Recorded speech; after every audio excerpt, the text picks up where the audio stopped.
Welcome to today's episode of Creating the Vision.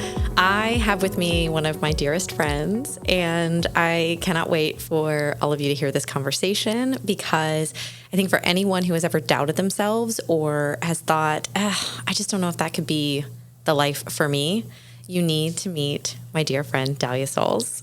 I'm going to start by taking us back to May of 2020. I had met Dalia the December before, a few months after we had moved to South Florida.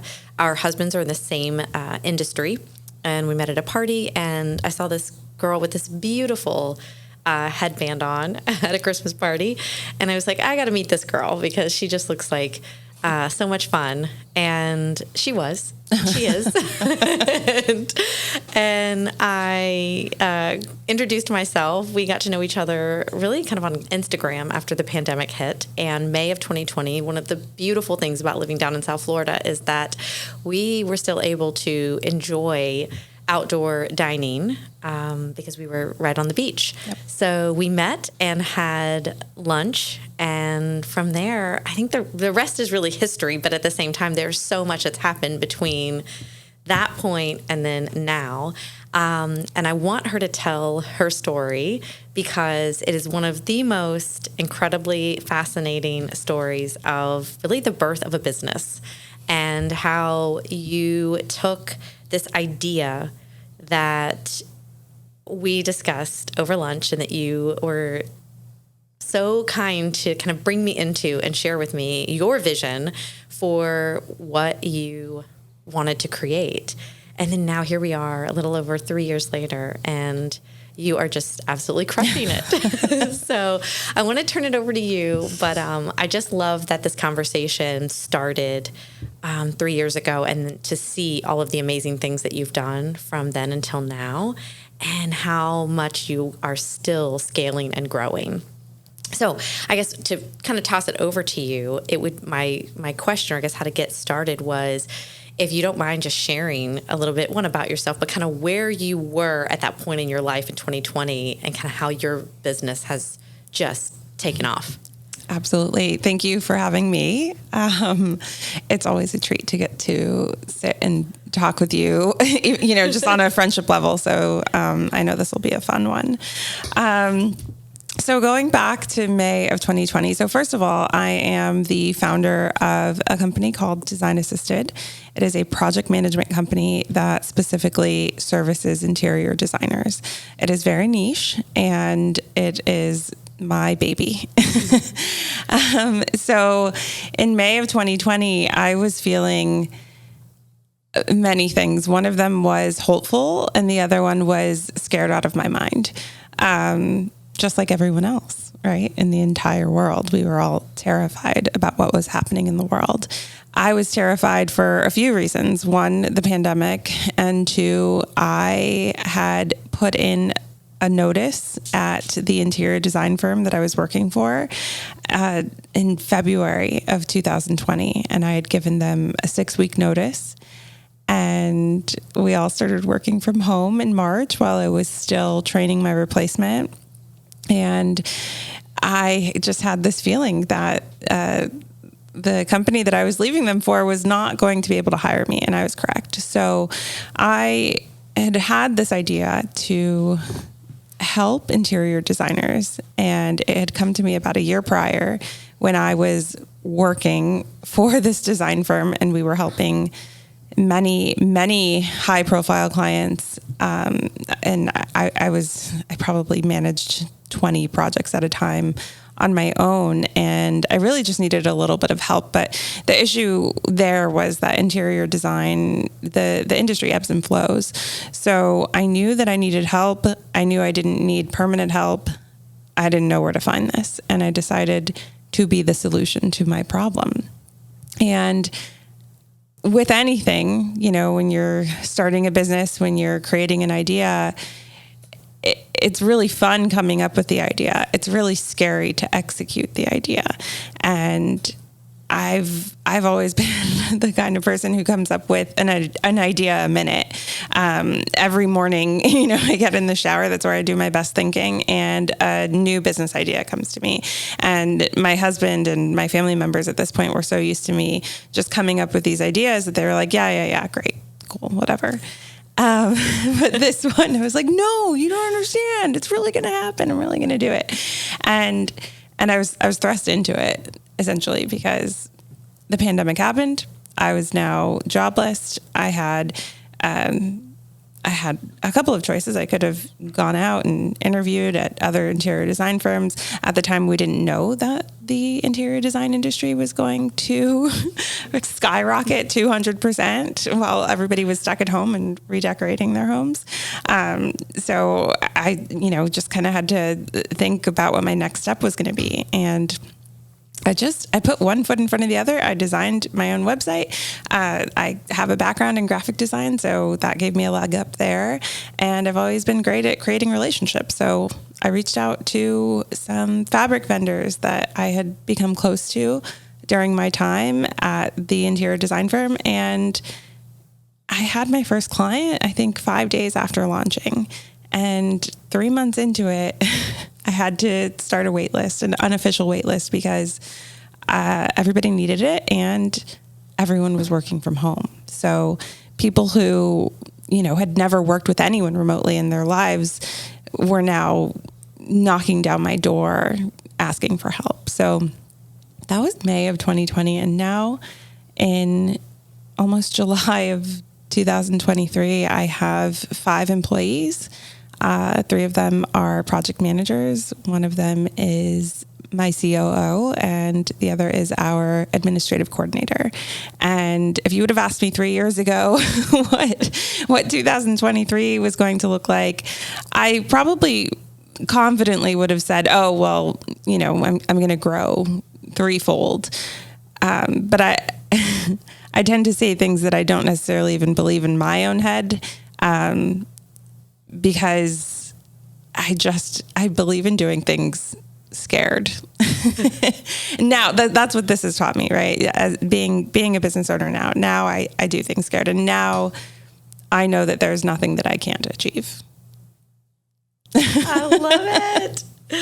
I just absolutely love your story. I love it. I mean, I think from the moment that we started talking about it, it's like, you just get that feeling. Like I just knew that this was going to really take off. And as scared as you might have seemed, you were very passionate and very convicted. So you were great. Yeah. And I still am. I mean, that passion and conviction is still there. I wholeheartedly believe in my company and in serving others.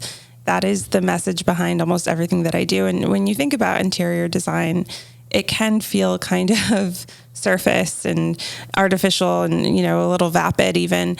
And it can be, sure. I love it because it's a creative medium, but I think what really fulfills me is the ability to be able to help other people, because interior designers who are out on their own, they are business owners and they are looking for a way to scale and advance. And there are not a lot of resources out there for them other than hiring someone full time to come and help them. And that doesn't always work out. So that's what we're here for.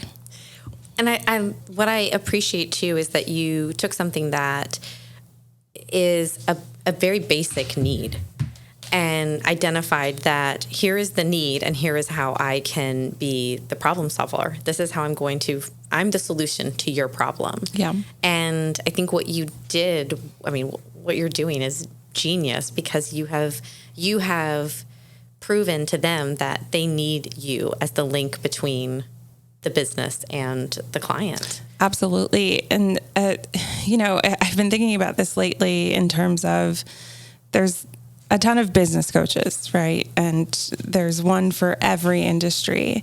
And that's something that I probably would never call myself, because even though I can stand up confidently and tell you I'm an expert in A, B, and C, I just, at the end of the day, I'm like, who am I to tell you what to do, However, after working with all of these just badass men and women, mostly women, I do have a pretty good handle on what works in an interior design business, or I mean, really just business as a whole, just from where I'm standing now. So I'm now able to take that experience and impart that wisdom onto my clients in the same way. So it's not, this thing that started with me just wanting to help people get their projects done has now grown into, we can help you get your projects finished, but we can also help you figure out how to expand. We can help you with your mindset. We can help empower you. Really, at the end of the day, we have so many wonderful clients who just don't even realize how great they are. And we get to be their cheerleaders. And that's just a great feeling. So I wouldn't call myself a coach by any means with what I'm doing now in the position that I'm in now. But I'm definitely a cheerleader. Well, and I want to touch on that just because I think especially with women often too, we are the last people to say, oh, I'm not the expert. Like, like when you said like, oh, who am I to tell you what to do? But you are doing it and you are the expert. And so I think it's something that I think as women, especially, we are the first to kind of discount like, oh, well, but what I'm doing is just, I'm leaning into my passion. I'm building this business out, but like, I'm not really like the expert, but you are, you have truly stepped into that. And a lot of it is because over 3 years, you have become the expert. And I love to see you taking that road of coaching. Thank you. Yeah. To your point, I work with a lot of women who do not realize their potential. And it's funny because they're doing what they want to be doing. They are creating and they are just living the life that they want to be living. At the same time, I'm watching a lot of these business owners not charge enough money and not understand their worth because they don't think that they're worth it. They know that they're putting out beautiful work that people are willing to, pay a lot of money for. And they just are so in their heads. We all are, I think human beings in general are, but in my experience with so many amazing women that I've encountered, it's a big wake up call. It's been a big wake up call for me over the last 3 years to lean into just believing in myself and being unapologetic about it. I tend to have a pretty big personality, and sometimes I feel like I can suck the energy out of her, or I can take up all of the energy in the room or all the space in the room. And I beat myself up about that a lot. And what I have been learning is that I just have to take up the space. Like, I can't beat anyone but myself. You are who you are. And if I'm not hurting anyone, then I just got to go for it. So that's what I've been lately for myself. And I'm living it, I'm walking it, I'm talking it. And that is, it's by design because I want my clients to see that. I want my clients to get that energy from me. I want it to transfer to them and it's for them. Infectious. Yes, it exactly. Really, it's infectious. And I say that just from like a friend perspective, you and I, whenever we're around each other, it's like that energy, I think we feed off of each other. And I love how unapologetic you are. And I think that, yet again, I think as women, we sometimes will 100% allow other people to dim our light or to, force us into playing small because, it's just easier for them to potentially handle us or stomach us or, process, whoa, who am I meeting? Yep. At the same time, you are who you are and your success is a result of you being who you are. And so without that, like, you are your own secret sauce. So without that, then you're not you. And then design assistant isn't you. Yeah. And it's not a reflection of that. And I think too, knowing your team a little bit more intimately, they carry out those same kinds of principles and core values and dynamics. Like, they are all shooting for success and to do exactly what you're doing, which is to serve and to radiate that positivity and that energy. So totally. It's such a cool environment that you've created. We have a lot of fun. We have a lot of fun in our office, and a motto that I've said to everyone from the beginning, from my first hire, is I want to be the kind of boss that I always needed, that I always wanted to have. So, I am their cheerleader as much as they are my cheerleaders as well. And it does create a really nice environment for us. We two of our project managers actually live out of state, and we do our best to make sure that they feel included. And I think they do. I just went up to Charleston with my husband on vacation last month, and one of my project managers lives there. So we had dinner with her, and then another one of our project managers, she comes down every summer, and we'll do like a little pool party. So we really tried to keep the fun in everything that we do. Well, I wanna shift gears to maybe a not so fun time. Oh gosh. Yeah, no, and just mainly because I think that, interestingly enough, I think I always say, like, I'm super optimistic, and sometimes, to the point where I always try to stay positive, but like life, sometimes I'm not positive. And I have gotten a lot of critical, comments made, like, well, you're just like always so, like you sometimes aren't like a realist, which actually that's not true. I'm very much a realist. I just choose the side of like optimism and happiness. And, if I have one, I'm going to choose the one that's going to bring me, a better just sense of overall like well-being and like happiness and joy. But I'm not unaware that there are things that sometimes can go negatively or go wrong, or that I don't have times where I have self-doubt or want to give up or I'm frustrated, et cetera. And I think that in every entrepreneur's life, it's probably more of a constant than, or it's more consistent than in any other, industry or any other role that you would be in. And so I think that it's only fair that through all of the amazing success and the scaling and the business and the growth and all of that, it's like, I know that there were times when it was really tough and like it just like effing sucked, and you're like, what am I doing? Why did I do this? Like, I have this goal, I have this mission, but like, it just freaking isn't coming together. Yeah. I'd love for you to share. Yeah, absolutely. Well, first of all, anyone who thinks that you're too positive, give me their names and numbers and I'll go find them. There's no such thing. So I'm not shy about sharing any struggles or any mental health issues that I've had in my life. I've struggled since I was a teenager with mental health, and I have some really great moments that I've loved celebrating in my life, and then it's usually followed by almost like a come down where I have to face reality and face a diagnosis of depression from, the age of 16 and navigate through that. And in my life, I've actually been told that even though I do have this depressive side, which I think comes as a shock to people who don't really know me very well, because I do come off as very positive and, just put together and confident. And those are the people that you got to watch out for, right? Those are the ones that are really struggling in the closet and in the dark.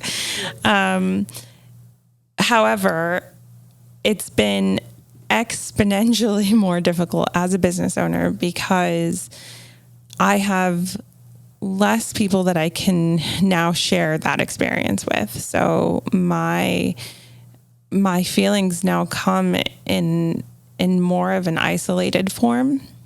And it's not something that I can talk to my team about. And, I talked to my husband about it, and he's wonderful and he's supportive. But at the same time, he works in corporate America. He has, nobody really has job security, but he more or less has job security. And he can only be there for me so much. So I do lean on other business owners, to talk to them about my struggles, and obviously, a doctor and all of those things, but it is really isolating. It can be really lonely at the top, is actually something that my therapist says to me. And it's something that I have just had to learn to sit with. I was listening to a podcast recently where the founder of Mudwater was talking about how human beings do not know how to sit with uncomfortable feelings. So we will go out and we will find a way to fix this feeling of sadness or emptiness. And really what we need to do is feel it and work through it. And sometimes that's easier said than done. Something that I've been doing lately is breath work. I'll get up in the morning and I'll go sit out in my backyard and I'll get some sunshine. And for about 5 minutes, I will breathe in through my nose for 3 seconds and breathe out through my nose for 5 seconds. I said 3 seconds and 5 seconds, right? And I'll just sit there with my eyes closed and I will do the best that I can to reset my nervous system. And that's something that I learned on TikTok because I love TikTok and that's where I get all of my news from. Don't judge me.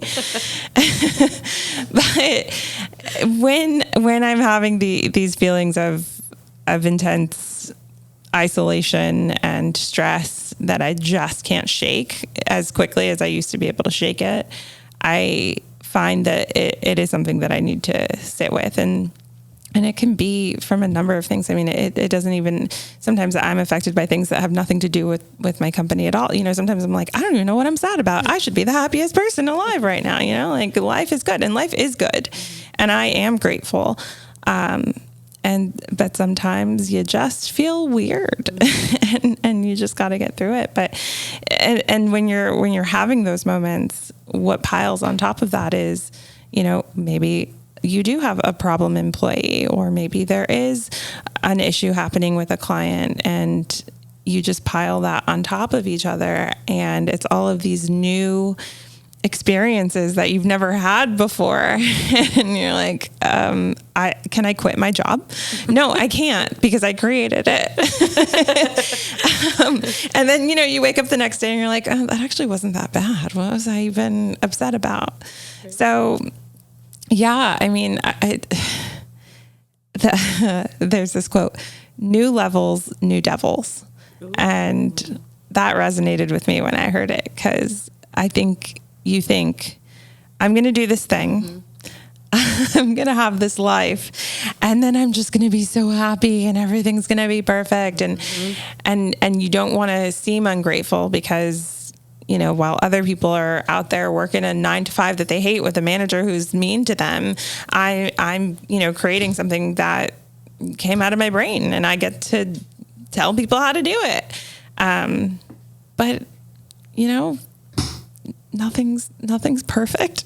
Right. No. And I think I think that it's so important to talk about that. And one, I appreciate you. Thank you for sharing, because I think anytime we share and we educate people and we help them understand, like, it's not, I think my struggle too is always wanting people to understand that everything that like I've achieved in my life or everything that I'm even doing is like, I am busting my ass behind the scenes. And I think sometimes and social media is huge for doing this, because we just see the finished product. So then people see, oh my gosh, it was so easy for her. It's like, no, but you know, so many times that I've told my husband I want to quit. If you've seen so many times I've been like, oh, forget it. I'm going back to corporate. I'm going to, apply for jobs, whatever, and it's like, no. Let me bring you back to why you started, let me bring you back to that why, because if you need to hear it from someone else, if you need it to be heard back to you so you can process that, I'll be that for you, you've been that for me. And, just that kind of, but we all deal with it because it is a really, like you said, I love you said, new levels, new devils. Mm-hmm. And then you also mentioned it's lonely at the top. Oh my goodness. Mm-hmm. It gets so lonely. And especially, I mean, I'm, for all intents and purposes, a solopreneur. So everything that I do, I am pulling all the strings. And I know you were too for a while as well. Mm-hmm. And, I know that was it's overwhelming. I mean, you could just get so overwhelmed. And I think sometimes in those moments, I almost just wanted to go like sit in the corner in the fetal position and just be like, just no one talk to me. I don't want to do anything. I've done like, it. Yeah. It's like, you just get to those points where you don't even want to, like, you're like stalled. You're just frozen and you can't even act. Like, you just can't even move forward. And I think sometimes when that overwhelm happens, that's also when some of those depressive thoughts and those, that negative self-talk that we have really creeps in, because we've given it a platform to exist. We've said, I'm feeling defeated. I'm feeling overwhelmed. I'm emotional. Could be that time of the month as well. And like, that always freaking adds a layer of, the joys of womanhood. Right. Exactly. But I always think too, at the same time, like you said, when you claw yourself kind of out of it and you're like, wait, hold on, let me like remind myself why I'm doing this, why I created the life that I am creating, that I'm a part of. It was for all of these other reasons. Exactly. And I try to keep that top of mind every single day. You can't be resentful when you're grateful, right? So, and I'm trying to teach my 10-year-old this because he seems to see the negative side of almost everything, and it drives me nuts. As I think most 10-year-olds do, though. Like, dude, you've got nothing to worry about. Yeah. Just love your life. That's all you got to do. That's your whole job. And he still finds something to complain about. So for me, I really try and be really grateful about everything. So it almost makes you feel worse, when you're counting all your blessings and you're like, why does this suck so bad? Why do I feel horrible? But in those times I lean on my people. You're one of my people. But at the same time, something that people don't really talk about either is when you are an entrepreneur and you are friends with other entrepreneurs, everyone's busy. Yes. How long have we been trying to get something on the calendar? Right. The last time we saw each other was February. How do you say that? February. And it's now July. We live 45 minutes away from each other. I mean, it's unacceptable, but that's life. I know. We're celebrating your birthday tonight. Yay. My birthday was in May. But it has literally been that. I know. That's what's crazy. Our lives are so crazy. And, you're right. And then but I love too that there is like that knowing and kind of understanding, like we're all just like, we're like freaking in it, we're just, with kids and the business and just life. It's like things are just accelerating at such a faster pace. I feel like, especially these days too. And I mean, our 6-year-old said the other day that he had a rough day. And I'm like, wow, like you're 6 and you haven't had a rough day. Like, oh my God. Show you a rough day, son. Right. Exactly. But I love how much they, probably he's heard that from me or from my husband instead. I know. That's when your gentle parenting has to come out and you're like, I had a rough day, but tell me about your day. Right. Why was it rough? Yeah. Oh, I'm so sorry. Exactly.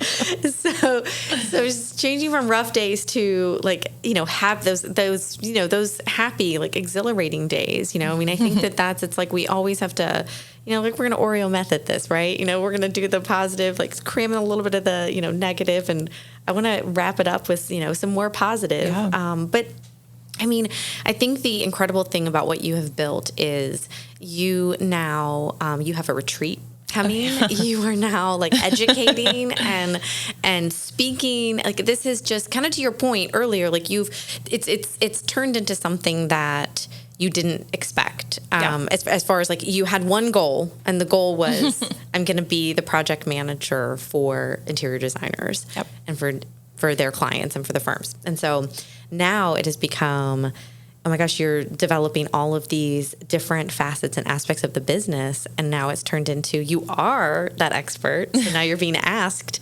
Dalia, we want to know what you think. Yeah. So, and I think in all of this, my ask, I guess, for the question would just be to share, kind of twofold, what is that one moment where you're like, holy shit, like this is happening, like this is taking off. And then the second one would be, kind of like what's on the horizon for Design Assisted? Yeah. It's funny. I've had a couple of those moments, and at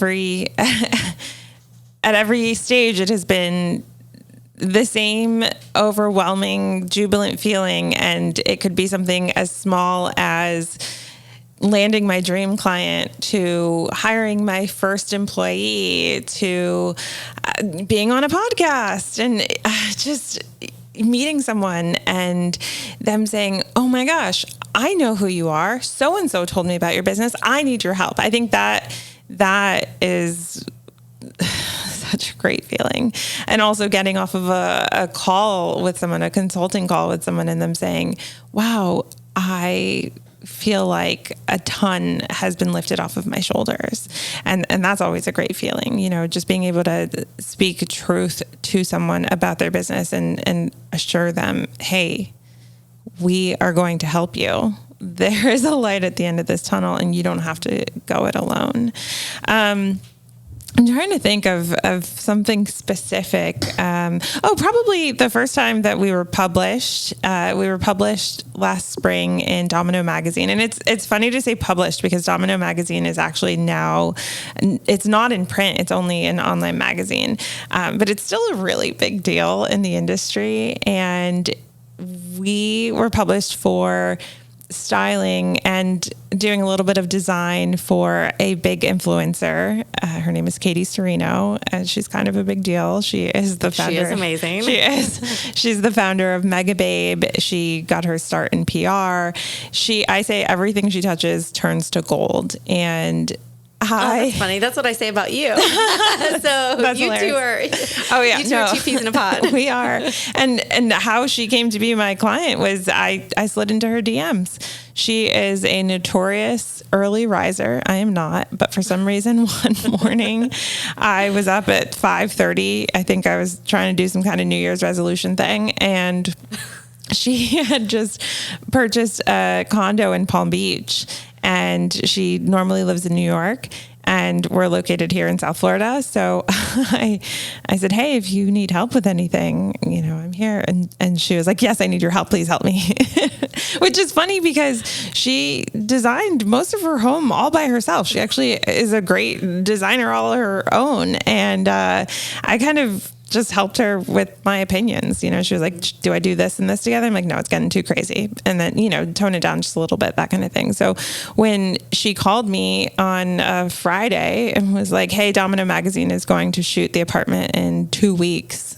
Are you guys ready? I was like, I guess we're going to have to be ready. So we actually were able to borrow a lot of stuff. So this is a trick of the trade when you are styling for photo shoots. What a lot of stylists do is they will borrow accessories and furniture, or they'll go out and purchase items from stores, and then whatever they don't use or need, it all gets returned back to the store.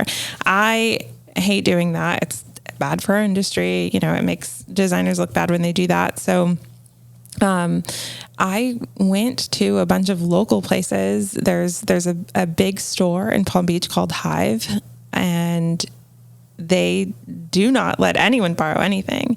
And I approached them and said, listen, I can go to West Elm and Pottery Barn, and I can buy a bunch of stuff and fill her home with it, and they will get credit in Domino Magazine for this. Or as a South Florida native, I can go to my South Florida people and get them press in this magazine. And everyone that I approached said yes, including Erin Lauder, which was so weird because she's just huge in the industry, and she doesn't know me. And they were just like, yeah, cool, let's do it. So yeah. So, and then when it came out in print, it was, or not print, but when it came out online, it just felt like, wow, I did a thing, and not on my own, because there were a lot of people who helped, my entire team, and one of my best friends, Brianna Allen, who is a stylist extraordinaire.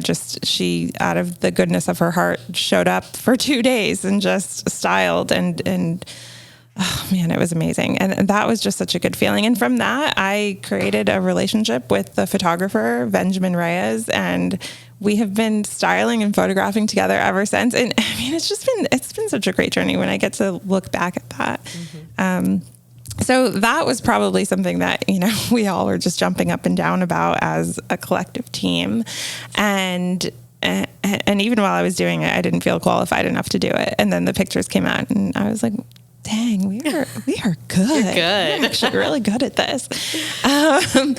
So the pictures were beautiful. Thank you. I mean, that's such a beautiful spread. They're still my favorite. It's so fun. I want her apartment, by the way. Well, now that Barbie movie is coming out, I want to be like, hey, Katie, are you going to get some more press on this place? Because, she's got that Barbie wallpaper and everything. So it's cool.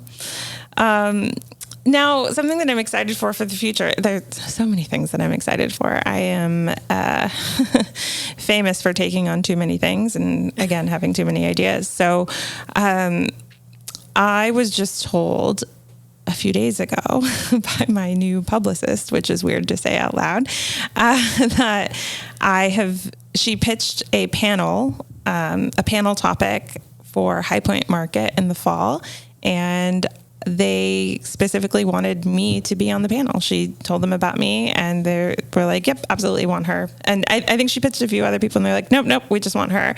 So oh my gosh, it's really exciting. That's fantastic. It's a weird feeling because I want to jump for joy and rejoice in it. But I'm like, that little feeling in the back of my head, it's like, who are you even? Nobody knows who you are.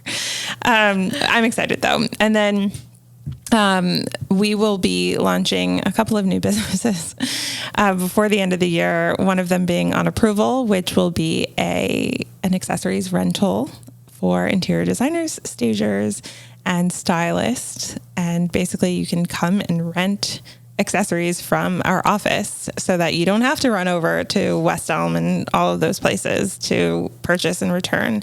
We'll just have, a system going. And it also will help the interior designers to bring in more revenue from their clients because you put it in the house, you photograph it, and the client will see it and they go, wait, no, I actually like that thing. I want to buy it. And then in addition to that, I have been working on a software, like a cloud-based software program with my new business partner who, she was my client before she was my business partner, Juliet Califf. She's based out of Puerto Rico and she is my process queen. And we accidentally created a software program without really even meaning to. And we were in the process of actually interviewing developers. I think we found one. So we're hoping that by October we'll have a demo to show everyone in the interior design industry. And I can't say too much about it, but it is going to be a tool that it is going to be really helpful for interior designers, but I think it's going to transcend industries. So we'll see. I can't say too much about it, but I'm excited about it. And then I have my retreat in October. So I'm putting it on with Brooke Stoll, who is a friend and a colleague, and we are actually direct competitors to each other. She has a very similar business. And we have this group of women. It's her, myself, Luz Perez Brown, and Hannah Boyer, and we are all competitors of each other's. Every month or so, we get on a Zoom. We do what we call Biz Bestie Happy Hour. We talk about our businesses, our clients, what's working, what's not working. We talk about our personal lives. We're actually going to have a fun girls' weekend at the end of July. And then, so what we're doing is we're trying to get interior designers to build that sense of community within our industry, because we really do believe that we're so much stronger together. We often refer clients to each other. We often actually share clients, just depending on, their needs and our expertise. And we want that for the future of interior design. And we're seeing it. We're seeing more interior designers be more collaborative, and they're all really excited to get to meet each other and get to know each other. And that's something that happens kind of unofficially when clients bring Design Assisted on, is now they are part of a network of designers that are located all over the United States. And, someone will email me and say, hey, do you know if I can do A, B, and C with a contractor? And I'll say, let me put out some emails and see, what these other designers are doing. And everyone's really happy to share that information with each other. So we're really excited about this retreat. It's going to be really fun. I'm excited. And I also want to touch on, just because you mentioned a collaboration and that you guys really, like, you've shared clients, or you've, given each other clients. And I think sometimes in life in general, like even just thinking outside of an entrepreneurial thing, so much of us think in this scarcity mindset that, like, if they're my client, like if I give them to someone else, potentially, like, I could lose them. Yeah. But by doing so, you could also gain so much more from it. And absolutely. I think that's fascinating that you guys collectively are doing that, because I think, one, as women, it's strengthening not only the relationship dynamic that you have, but the industry as a whole, because it's showing, like, hey, we can all partner together. We can work together. Like, I'm not the only person that these people can work for or with. I love that. I love that collaborative community approach over competition all day, every day. Yes. Oh my goodness. Oh, I love it. So I want to close with one, just saying thank you, of course, for coming on. I just am always, I love your story. And like I said, what you say about Katie is what I tell people about you. Like, everything you touch turns to gold. Like, anything you think of, it's like poof. Like, it just, but at the same time, I know that there's so much hard work behind that. So, like, if you have an idea, I know that you're going to see it through to fruition. Like, you're not just like, oh, that's an idea. But you've also learned to say, that was a good idea, but, like, maybe not. Let's pass on that. Let's move. I've never told you about the shower spa idea I had before Design Assisted. I'll tell you that over dinner. Nice. Maybe I'll let you test it out in our house first. See if it's a go. Well, I'll tell you later. Okay. I love it. So I just want to close with them. So, like, the best piece of advice you would have to, a budding entrepreneur or someone who's listening that's like, wow, that's amazing that she did this, but I probably couldn't, I don't know if that's for me, or I have the same kind of goals or dreams or thoughts, but I don't know. My advice really is a question. What do you have to lose? Right. And my advice is going to be generic, just like every other entrepreneurs. Just freaking do it. Get out of your own way and get it started. Get it started in some way, even if it's putting together a website on Squarespace, or starting your Instagram, taking photos of a product. Research. I'm a research queen. I don't do anything without researching it, but I also don't let that research hold me back, because that can also be an issue. So do your research, but don't let it hold you back. Do not have a scarcity mindset, and just don't overthink it. Don't overthink it. Yep.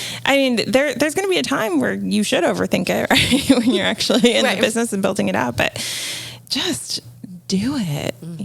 If you have something that is going to make you happier and better, or make someone else happier and better, just do it.